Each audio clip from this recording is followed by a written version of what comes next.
Hello, sir. My name's Jenna. I'm going to be delivering your anesthesia. I know you're in pain. We're going to make sure all your monitors are hooked up. We're going to get some oxygen on you, get you pre-oxygenated, and then we'll get you off to sleep, okay? Take a few deep breaths for me. There you go. That looks good. All right. I'm going to give you some medicine through your IV and then you'll start getting sleepy. I'm going to have somebody put some pressure on the front of your neck. All right, here comes that medicine. You'll start getting sleepy.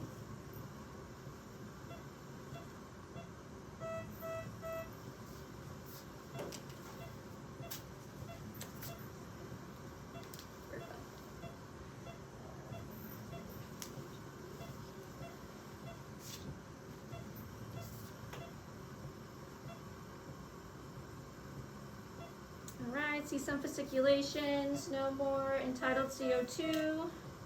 We'll go ahead and try to place the tube.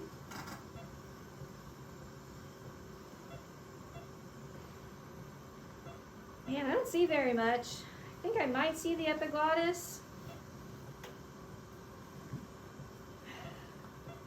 No, I just don't see anything.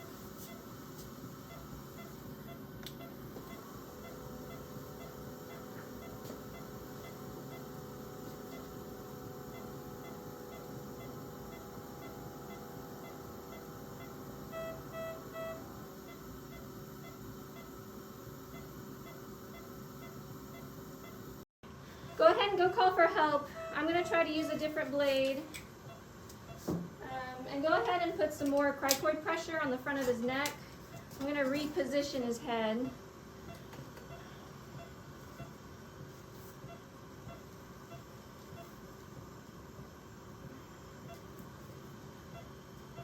Okay.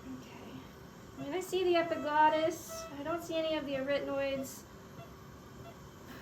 I'm going to try to place the tube. That might be in.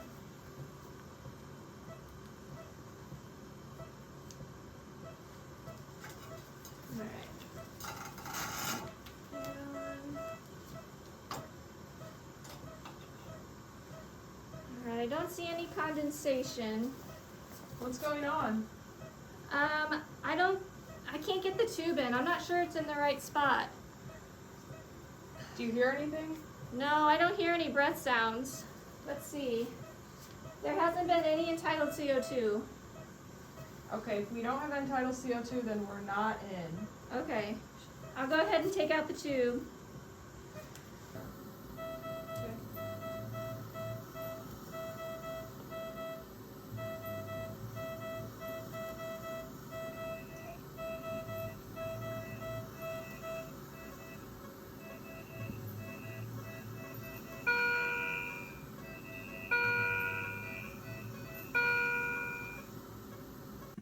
What kind of blade do you like? Do you want to try to intubate?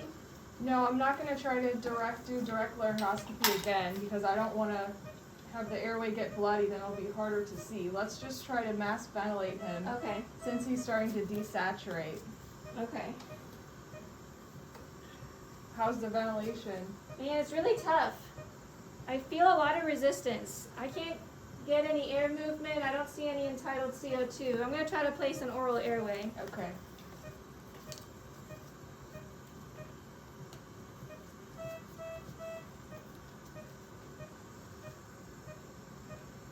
I don't know. There's still a lot of resistance.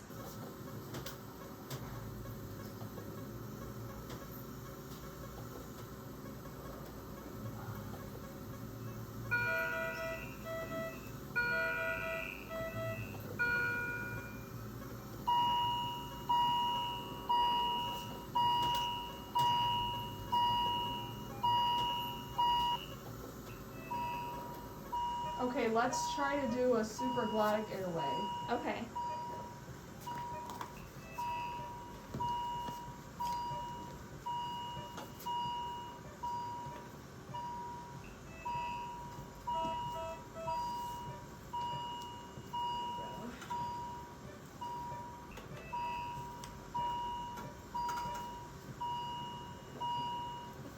bit better. I feel like there's some air moving. Okay, let's just keep ventilating because he's down to 88%. Alright, I'm starting to see some entitled CO2. I think we're having some air movement. Okay. Alright, I'll turn on the gas.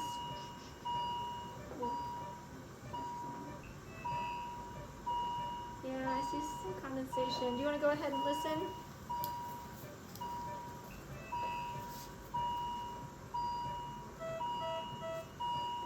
You can hear air movement. Okay.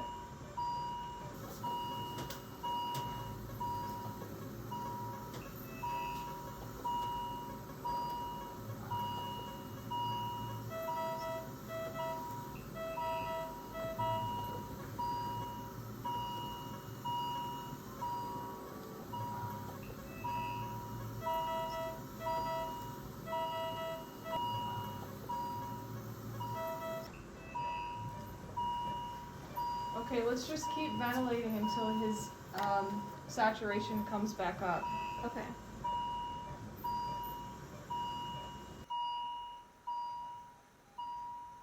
Alright. Blood pressure's back to normal. Saturation's at 100%. Heart rate's come back down.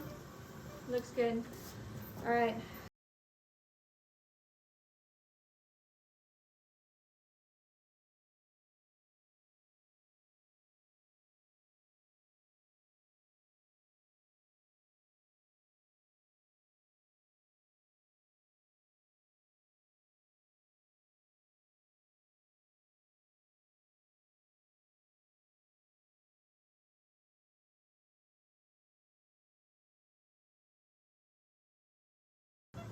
Another option is to use the glidoscope, a video laryngoscope.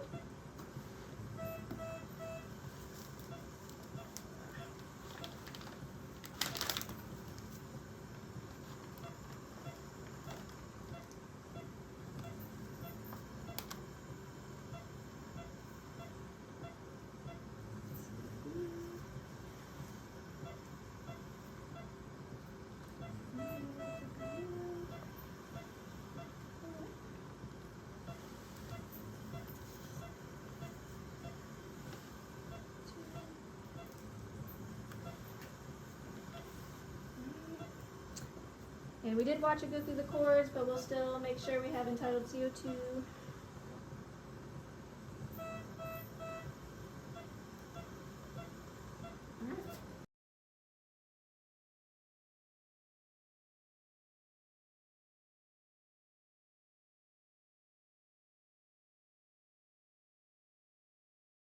So one of the options we can do is intubate with the endotracheal tube through an LMA or an iGel.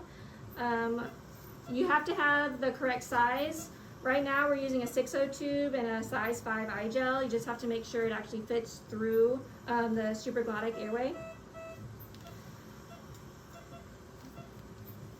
So make sure it's deflated.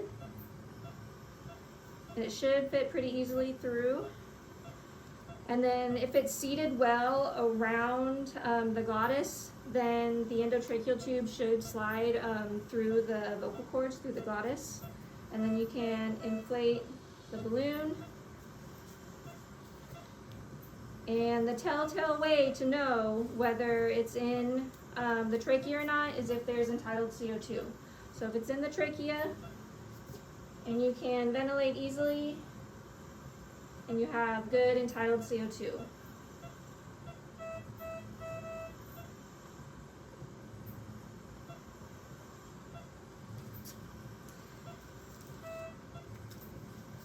And this works because of the sizes. You don't have to remove the supraglottic airway. It should be able to fit through it and still go through the vocal cords.